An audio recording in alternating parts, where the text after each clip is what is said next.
This is Ecoscape's solution to composite gates. It is specifically designed to integrate into their fencing product lineup.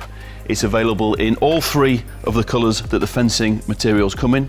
What's interesting about this is although it comes pre-assembled, it can be stripped down and rebuilt to change handedness or to change the style of these panels. They come with a narrow detail, and on the back they come with a wide detail. So you're free to mix and match that up.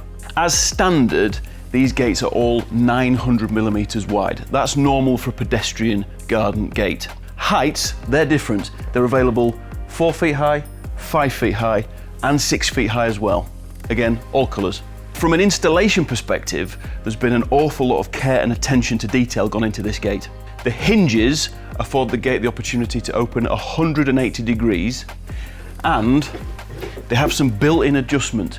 The gate, after it's been hung, can move up and down in the region of 20mm, but also left and right in the region of 20mm as well, just to make sure it sits perfectly within the gate opening.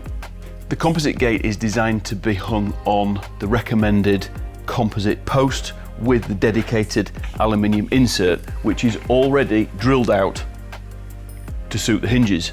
But you're not limited to that. You can, if you wish, fix it on your own aluminium or steel post. This is the best method, and if you're going to use this, you need to take off the expansion bolts. They're there for if you just want to use your own steel or aluminium post. So we've touched now on most of the main key features and benefits of the composite gate. If you want some technical information or a detailed installation guide, you'll find that over at ecoscape.co.uk.